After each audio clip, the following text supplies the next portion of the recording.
नमस्कार, आप देख रहे हैं आज तक। आपके साथ मैं हूं अंजना ओम कश्यप। किसका होगा राज तिलक? क्या एक तरफा है ये चुनाव या फिर है ये कांटे की टक्कर? आज पूरी की पूरी 117 सीटों पर पंजाब में वोटिंग हो रही है और उत्तर प्रदेश में तीसरे चरण की 59 सीटों पर वोटिंग हो रही है। जो दर्शक हमारे साथ जुड़े हैं उनके सामने ये तस्वीरें दिखा देते हैं। दिग्गज आज वोट डालने के लिए पहुंचे, जिसमें आप शिवपाल यादव, सलमान खुर्शीद, सतीश महाना मंत्री यूपी सरकार के और स्वतंत्र देव सिंह उत्तर प्रदेश बीजेपी के अध्यक्ष को देख रहे हैं। अखिलेश यादव ने सैफई में वोट डाला है, वो करहल से चुनावी मैदान में है। आज की वोटिंग के बाद उत्तर प्रदेश में 403 में से 172 सीटों पर वोटिंग खत्म हो जाएगी। ये एक एक करके तमाम चेहरे हम आपको दिखा रहे हैं जिन्होंने आज वोट डाला है। वैसे ही जगहों की तस्वीर, क्योंकि वोटिंग का जोश आम लोगों में भी दिखाई दे रहा है। 22 से लेकर 25% के आसपास का मतदान 11 बजे सुबह तक हुआ है और वोटिंग का ये जोश हम आपको एक तरफ दिखा रहे हैं। चुनावी विश्लेषण इस बात का कर रहे हैं कि यादव बहुल बेल्ट में आज अगर वोटिंग हो रही है तो किसका कब्जा होता हुआ दिखाई देगा। किसी भी फेज को आप ले लीजिए, 2017 के चुनाव में जब बीजेपी की लहर थी तो एक तरफा नतीजे आए थे। यादव बहुल इलाका जरूर है, लेकिन समाजवादी पार्टी ने अपने गढ़ को भी एक तरह से यहां खो दिया था। आज वो डिंपल यादव के साथ सैफई में वोट डालने आए। उन्होंने कहा इस बार बदलाव के लिए जनता वोट कर रही है। मुलायम सिंह यादव भी वोट डालने आए, तेज प्रताप यादव, शिवपाल सिंह यादव जो जसवंत नगर सीट से चुनावी मैदान में है। क्या अभी तक संजय जी ये कहा जा सकता है साफ कि एक तरफा ये चुनाव नहीं दिख रहा है इस बार जैसा पिछली बार था? बिल्कुल अंजना जी, मुझे लगता है कि चुनाव एक तरफा नहीं है। पूरे कैंपेन के दौरान देखें जिस तरह का कैंपेन दोनों पार्टियों ने या दोनों गठबंधनों ने संभाला हुआ है, तो एक तरफा चुनाव तो बिल्कुल दिखाई नहीं पड़ता। ये जरूर है कि समाजवादी पार्टी और बीजेपी के अलावा भी दो पार्टियां और चुनावी मैदान में हैं। बीएसपी भी चुनावी मैदान में और कांग्रेस भी चुनाव लड़ रही है।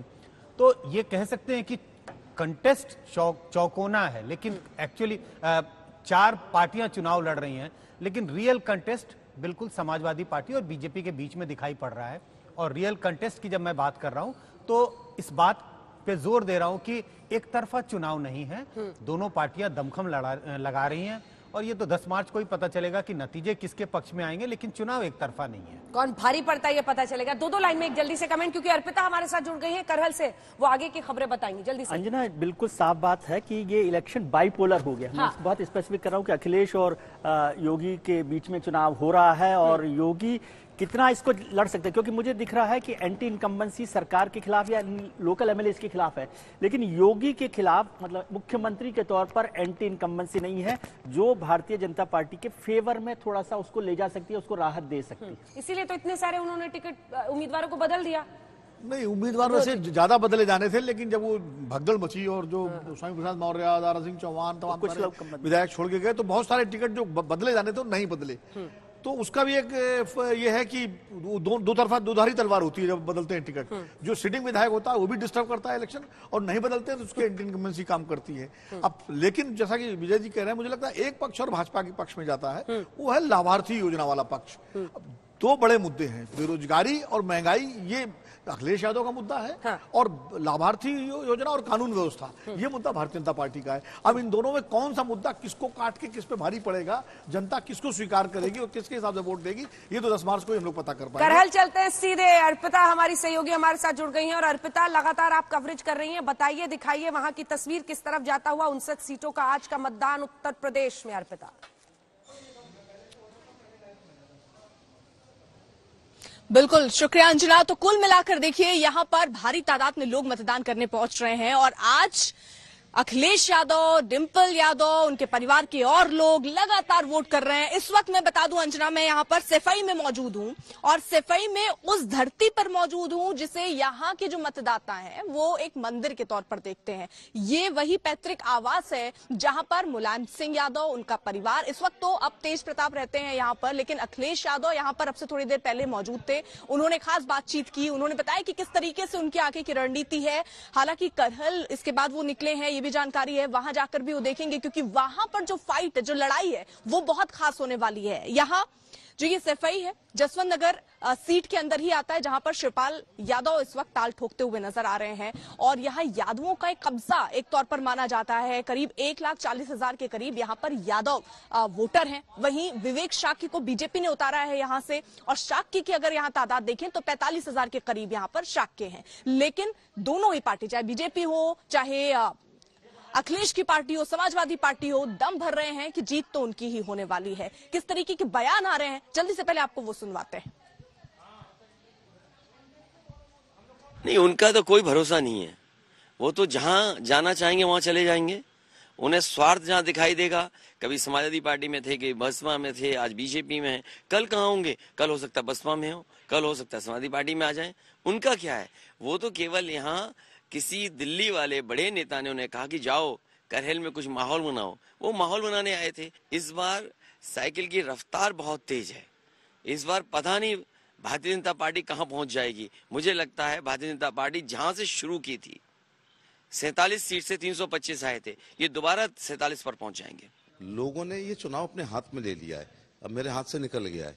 लोगों ने कहा सब एसपी सिंह बघेल बन गए हैं, क्योंकि वो कहते हैं हम बारूद तो थे, तोप नहीं मिली थी, तो तोप मिल गई है। तो तोप कुछ नहीं होती, लोहा होती है, वो दिशा और दशा तय करती है। तो निशाना बिल्कुल सही लग रहा है। कमजोर सीट पर 3 बार जाया जाता है और मजबूत सीट पर जाया ही नहीं जाता। फिर आपको ये टिकट किसी ने दी नहीं है, आपने पिक एंड चूज किया, तो इतना परेशान क्यों है? घर के 6 लोगों से यहाँ क्यों वोट मंगवा रहे हो?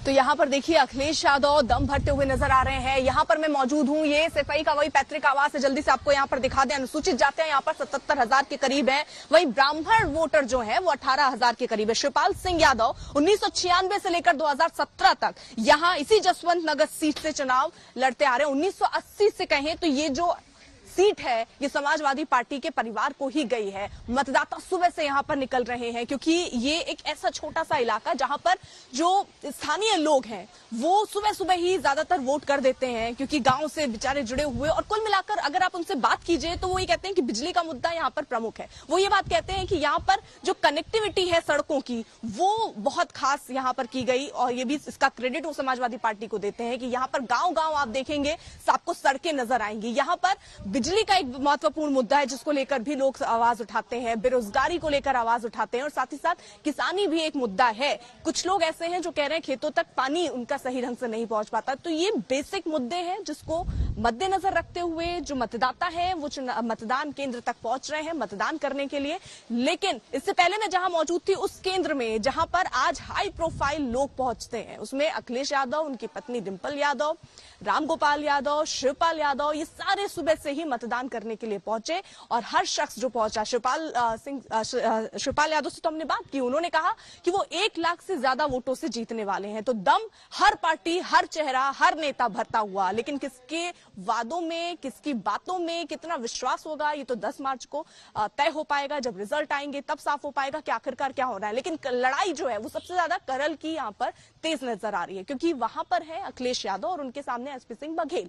वहां किस तरीके की स्थितियां बनती है देखना होगा, क्योंकि लास्ट मोमेंट पर ही वहां तय हुआ कि अखिलेश करहल से चुनाव लड़ने जा रहे हैं। उसके बाद बीजेपी ने भी अपना कार्ड खेला, एसपी सिंह बघेल को लेकर आए हैं। अब जो वहां के लोग हैं वो कह रहे हैं कि बघेल काफी खेल वहां बिगाड़ सकते हैं, यानी जो मार्जिन था वोट का वो थोड़ा इधर उधर हो सकता है। लेकिन अब क्या वाकई यथास्थिति उस वक्त रहती है ये तो चुनावों के वक्त पता चलेगा। 10 मार्च को क्या होने वाला है? 10 मार्च को साइकिल की सरकार बनने जा रही है और उत्तर प्रदेश से बाबा मुख्यमंत्री जी की विदाई होने जा रही है। लगातार परिवारवाद पे निशाना साध रही है भाजपा। जिनके परिवार नहीं है वो परिवार वालों का दुख दर्द कैसे समझेंगे? जो सरकार ऑक्सीजन नहीं दे पाई, जो सरकार मजदूरों को पैदल पैदल चलाई, और आज भी उत्तर प्रदेश में सबसे ज्यादा सुरक्षित महिलाएं हैं, किस तरीके से किसान बर्बाद हो गया। एक परिवार वाला ही महंगाई की तकलीफ समझ सकता है, एक परिवार वाला ही परिवार के प्रति जो दायित्व है वो समझ सकता है, एक परिवार वाला ही ये समझ सकता है उसकी परिवार के लिए जिम्मेदारी क्या है, एक परिवार वाला यही समझ सकता है कि महंगाई का असर उसके परिवार पर क्या पड़ता है। अरे हमारे बाबा मुख्यमंत्री क्या लेना देना है सिलेंडर महंगा हो जाए, क्या लेना देना कि उन्हें धान की लूट हो जाए, खाद नहीं दे पाए जो बाबा मुख्यमंत्री, जो डीएपी नहीं दे पाए, उनसे क्या बोलना है उसके लिए। पहले 3 चरण, आज तीसरे चरण में कैसा करें काफी निर्णायक माना जा रहा है। ये जैसा पहले दूसरे चरण में वोट पड़ा था वैसा ही इस चरण में भी वोट पड़ेगा। डिंपल आपके साथ है क्या? महिलाओं का वोट पड़ेगा? मैं तो महिलाओं से भी अपील करूंगा कि ज्यादा से ज्यादा महिलाएं आएं और मतदान करें उत्तर प्रदेश की खुशहाली और तरक्की के लिए। तो अखिलेश यादव को तो आपने सुन लिया, वो अपनी जीत का भरोसा दे रहे हैं, लेकिन करहल में चुनाव इस वक्त बेहद दिलचस्प होने वाला है, क्योंकि बीजेपी की तरफ से जो उम्मीदवार है एसपी सिंह बघेल, वो भी दम भर रहे हैं। वो क्या कह रहे हैं, पहले जल्दी से आपको वो सुनवाते हैं। मोदी सरकार में मंत्री भी हैं और अखिलेश यादव को टक्कर भी दे रहे हैं। स्वागत है आपका आज तक पर। नमस्कार नमस्कार, थैंक यू। ये बताइए, आप खुश तो दिख रहे हैं, थके भी दिख रहे हैं, क्या है? चुनाव में कन्वेंसिंग में होता है। अब हेलीकॉप्टर से तो मैं आया नहीं यहाँ पर उनकी तरह 2 बार। मैं तो man to man, people to people, door to door मैंने कन्वेंसिंग की, और जहाँ नहीं पहुँच पाए वहाँ धन्यवाद के लिए जाएंगे। बहुत अच्छा वातावरण है। लोगों ने ये चुनाव अपने हाथ में ले लिया है, अब मेरे हाथ से निकल गया है।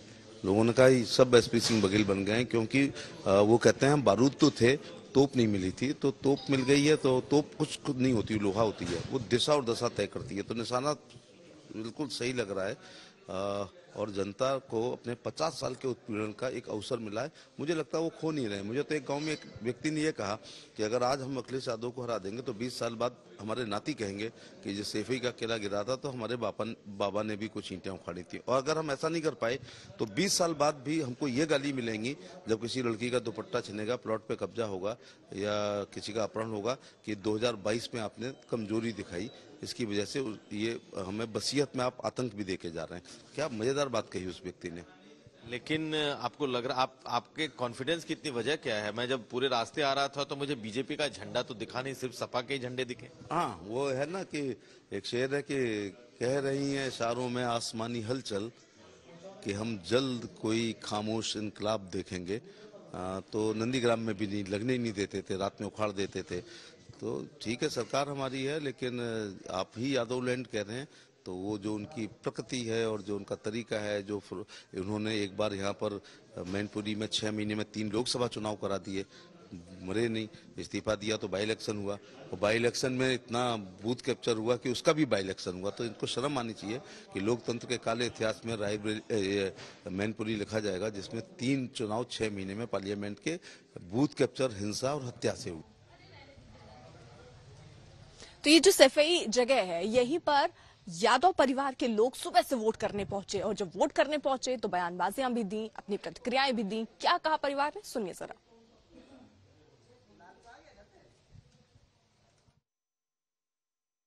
मुझे उम्मीद है कि इस चुनाव के बाद परिवर्तन आएगा और बदलाव होगा। भारतीय जनता पार्टी वहीं पहुंच जाएगी जहां पर पिछली विधानसभा में संख्या थी। एक परिवार वाला ही महंगाई की तकलीफ समझ सकता है, एक परिवार वाला ही परिवार के प्रति जो दायित्व है वो समझ सकता है, एक परिवार वाला ही ये समझ सकता है उसकी परिवार के लिए जिम्मेदारी क्या है, एक परिवार वाला यही समझ सकता है कि महंगाई का असर उसके परिवार पर क्या पड़ता है। अरे हमारे बाबा मुख्यमंत्री क्या लेना देना है सिलेंडर महंगा हो जाए। लेकिन उत्तर प्रदेश की जनता अब जागरूक हो चुकी है और पहले और दूसरे फेज में वोटिंग अच्छी हुई। आप देखेंगे तीसरा फेज भी समाजवादी पार्टी के लिए बहुत ही अच्छे रिजल्ट्स लेके आए। मुझे लगता है कि ये समाजवादी पार्टी इस बार बहुत सारे लोगों को लेकर साथ चली है और हमने अलग अलग रंगों का गुलदस्ता सजाया है और सब अपना काम कर रहे हैं। इस बार जसवंतगढ़ से तो 1 लाख पार करेंगे। इसी तरीके से अखिलेश यादव करहल से 1 लाख पार करेंगे। अब कंपटीशन और किसी से नहीं है, तो चाचा भतीजे कंपटीशन कौन ज्यादा से जीते। तीसरे चरण ने तय कर दिया है कि अखिलेश यादव को मुख्यमंत्री से कोई रोक नहीं सकता है। 2022 में अखिलेश यादव मुख्यमंत्री बनने जा रहे हैं। तीसरे फेज में जनता बड़े सब के सब लोग आए, साइकिल का बटन दबाएं, योगी को हटाएं, अखिलेश को मुख्यमंत्री बनाएं, ये उनसे अपील करता हूं। अकेले अखिलेश ने पूरे बीजेपी को ऊपर से लेकर नीचे तक पानी पिलवा दिया। परेशान है, उन्हें पता ही नहीं चला कि वो क्या कह रहे हैं, क्या बोलने जा रहे हैं, क्या उसका अर्थ है। बीजेपी जो है it is going to lose every seat.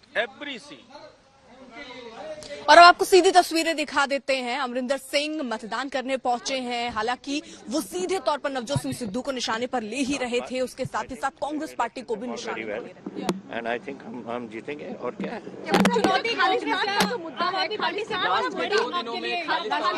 देखो I can't hear thing now you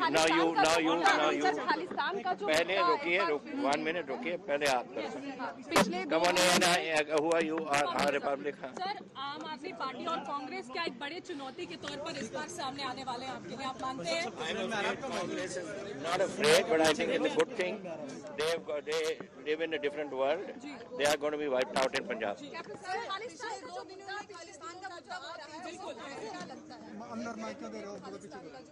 पिछले 2 दिन से आ रहा है, कहा जा रहा है कि आम आदमी पार्टी समर्थन। Well, देखिए, Gurpagwant Singh Pannu is a Khalistani out and out, total anti-national, and he is supporting Kejriwal. And अब इसका पता नहीं कितना असर होएगा, because अगर तो बात ये फैल गई तो फिर it will be wiped out. आपकी बादशाहत कायम रहने वाली है सर? इस बार बनाई है और जनता से आपका हम लगातार देख रहे हैं, नया रुझान है। माइक नीचे रखो, माइक। इसी तरह का विश्वास जनता इस बार आपके है? किसके साथ? इस बार आपकी पार्टी नहीं है, सब कुछ नहीं है, बहुकोणीय इस बार मुकाबला है। देखिए, we only had 2 months to build a party and start off, and the party is doing very well. We've got very good reports coming in. Nihal Singh Wala, all over the place, we are getting good reports. Let me talk to her. No. ANI, come on. 1 minute, ANI. This election is not same for you. This is also the election of your prestige too. How do you see it, sir? Election of my? Prestige. My? Prestige of your prestige, sir. Prestige? Yeah. Why should it be of my prestige? Elections are elections. People have to decide, but I can tell you that Patiala is winning very well. Sir, बादशाहत आपकी यहाँ पर कायम रहेगी, आपकी बादशाहत आपको लगती है जितने सालों से आपकी बादशाहत पटियाला पर कायम थी, वो कामयाब रहेगी कैप्टन सर? देखते हैं कितनी लीड होगी. I can't give you any figure, but certainly lead होगी पटियाला में, and a very strong lead.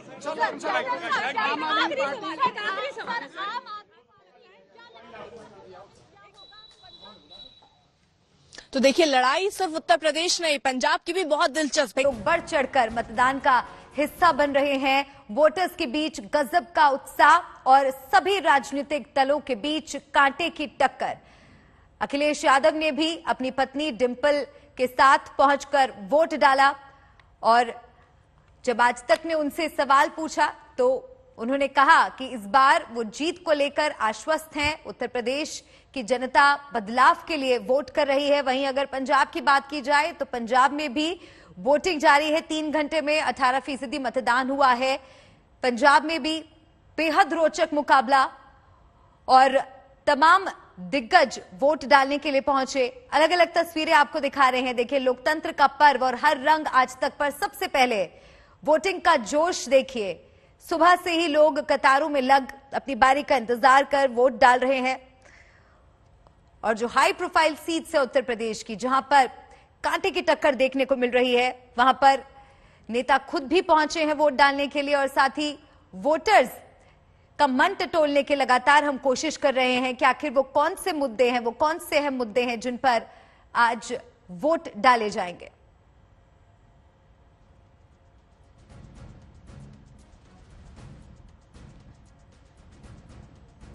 Election and I think so बहुत पॉजिटिव रिजल्ट्स आने वाले हैं। Are you happy that you have contested in politics, that the family is together? The family is together and moreover मैं समझती हूँ उत्तर प्रदेश की जनता इस बार साथ है और वह विकास वाली सोच वाली सरकार लाने के लिए एकमत होके लॉ एंड ऑर्डर का इशू उठा रही है बहुत ज्यादा कि महिलाएं बड़ी खुश हैं। बीजेपी मुद्दा उठा रही है कि लॉ एंड ऑर्डर बहुत अच्छा हो गया, महिलाएं सारी उनके साथ हैं। मैं समझती हूँ बीजेपी की सरकार ने ऐसे परसेप्शन क्रिएट करने की कोशिश की है कि लॉ एंड ऑर्डर अच्छा है, पर हकीकत ऐसी नहीं है। हमें रोज आए दिन घटनाएं सुनने को मिलती है और महिलाओं के साथ तो उत्पीड़न के मामले बड़े हैं, जैसे कि हमारे पास एनसीआरबी की रिपोर्ट्स भी हैं। और समाजवादी पार्टी ने तो डायल 100 और 1090 नाम की ऐसी सेवाएं शुरू की थी जिससे कि लॉ एंड ऑर्डर और बेहतरीन हो। और मैं समझती हूँ जब समाजवादी पार्टी की सरकार बनेगी तो और लॉ एंड ऑर्डर पे काम किया जाएगा। और हमारे राष्ट्रीय अध्यक्ष जी ने भी कहा है कि जो लॉ एंड ऑर्डर बिगाड़ने की बात करता है तो वो समाजवादी पार्टी को वोट ना करे। केंद्रीय मंत्री अनुराग ठाकुर ने क्या कुछ कहा, आपको सुनाते हैं। मैंने कल भी कहा था, अहमदाबाद बम धमाकों के तार सीधे तौर पर समाजवादी पार्टी से जुड़े हैं। अखिलेश यादव जी अब तक मौन हैं, चुप्पी साधे हुए हैं। कारण क्या है? आतंकी का अब्बूजान, समाजवादियों का भाईजान, इसलिए बंद है जुबान, अखिलेश जी की बंद है जुबान। स्वतंत्र देव सिंह ने क्या कुछ कहा है, आइए आपको वो भी सुनाते हैं। देखिए, विकास के नाम पर वोटिंग करना चाहिए, सक्षम नेतृत्व के नाम पर वोटिंग हो रहा है और कानून के राज कर पहली बार 15 सालों के अंदर जो अराजकता था सपा बसपा शासन में, आज 5 साल से लोग शांति से रह रहे हैं, खुशहाली से रह रहे हैं। आज कानून का राज है। 5 सालों में न एक दंगा हुआ, न फसाद हुआ, न कोई बम फटे। आज पूरा राज्य खुशहाल है मोदी योगी के नेतृत्व में।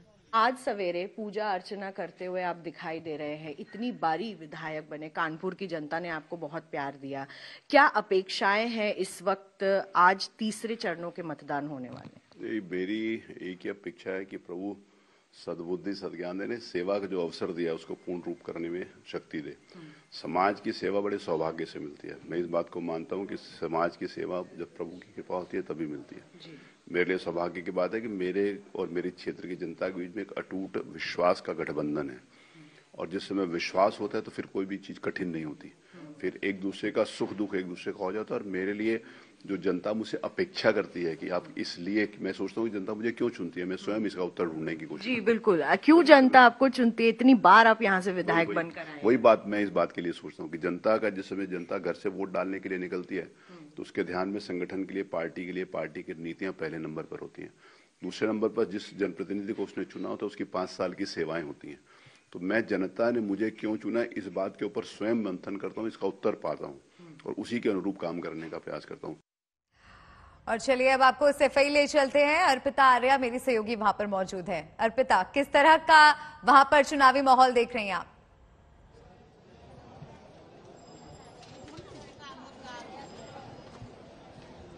बिल्कुल, थैंक यू मल्लिका। देखिए, हम यहाँ पर मौजूद हैं सफाई में, जहां पर केवल बड़े बड़े नाम यानी अखिलेश यादव, डिंपल यादव और शिवपाल यादव ये सभी नहीं पहुंच रहे हैं, आम जनता भी पहुंच रही है, युवा पहुंच रहे हैं, महिलाएं पहुंच रहे हैं भारी तादाद में यहाँ पर। यहाँ हम सबसे बात करेंगे, यहाँ जो लोग मौजूद हैं, लेकिन उससे पहले जेपी नड्डा कुछ कह रहे हैं, आपको सीधे पहले वहां लिए चलते हैं। मित्रों, हमारी पार्टी गरीब, वंचित, पीड़ित, शोषित, समाज के अंतिम पायदान पे खड़ा व्यक्ति, हमारी महिला शक्ति, हमारे युवा साथी, हमारे किसान भाई, इनकी चिंता करने वाली पार्टी है, ये हमको याद रखना चाहिए। और मैं कहने के लिए नहीं कह रहा हूं, मोदी जी ने इसको साबित करके दिया है। जब जनधन खाता खुलवा रहे थे तो भारत के प्रधानमंत्री के रूप में मोदी जी ने पूछा कि 130 करोड़ की जनता में सिर्फ 2.25 करोड़ लोग ही बैंक से क्यों जुड़े?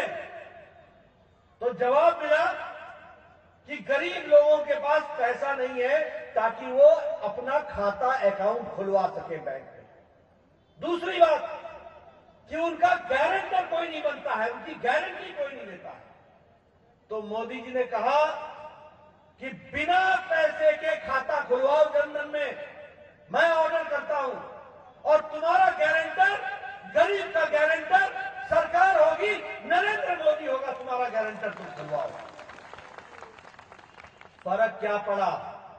फर्क ये पड़ा कि चाहे प्रधानमंत्री आवास योजना हो, चाहे कोरोना में जब लॉकडाउन लगा था, जब पोस्ट ऑफिस बंद था, जब बैंक बंद थे, जब पोस्टमैन नहीं मिलता था, जब मनी ऑर्डर नहीं जा सकता था, तब मोदी जी ने जनधन खाते के माध्यम से 3 महीने जो लॉकडाउन लगा तो 20 करोड़ बहनों के खाते में 500-500 रुपए पहुंचा करके उनके चूल्हे के जलने का इंतजाम किया।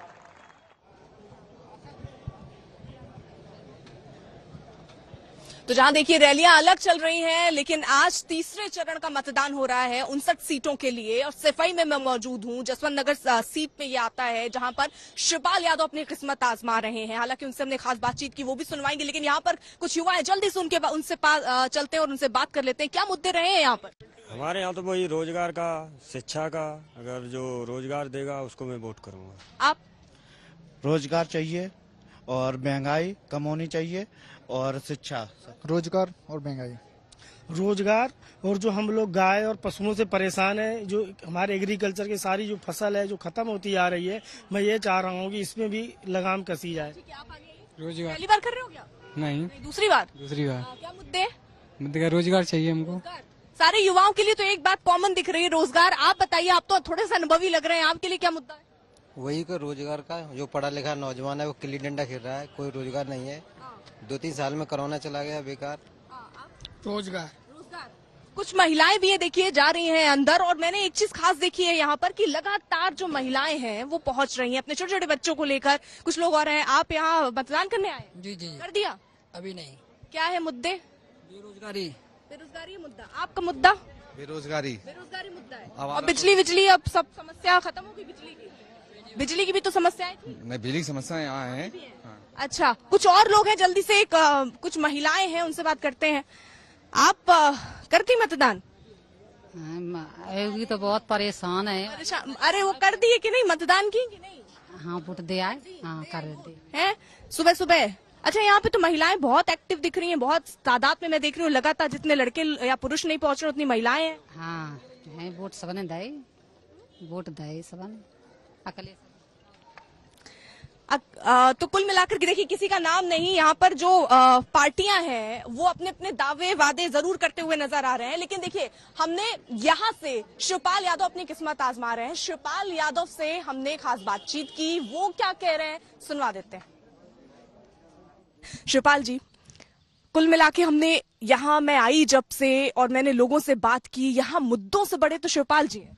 जी, यहाँ की जनता मुझे बहुत स्नेह देती है, और जब से मैंने चुनाव लड़ना शुरू किया है तब से हमारी लीड बढ़ती चली जा रही है। वैसे तो यहाँ से जब नेताजी 7 बार जीते हैं तो नेताजी का मैं चुनाव लड़ाते थे, नेताजी के चीफ इलेक्शन एजेंट बनते थे, और फिर जब नेताजी ने सीट छोड़ी उसके बाद मैंने लड़ना शुरू किया है।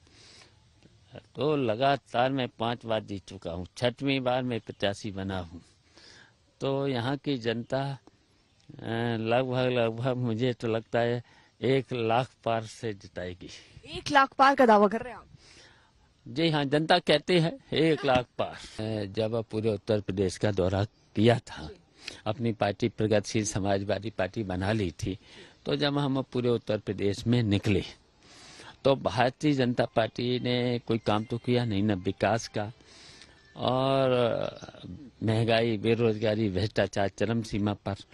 तो फिर जब हम निकले तो जनता का कहना एक ही था कि एक हो जाओ, चचा भतीजे एक हो जाओ। तो मैं तो समझ लिया। तो देखिए यहाँ पर महिलाएं जो हैं वो पहुंच रही हैं, ये तस्वीरें भी हम आपको दिखा रहे हैं, और लगातार सुबह से जो उत्साह है, जो तादाद है, वो कम होते हुए नजर नहीं आ रहे हैं।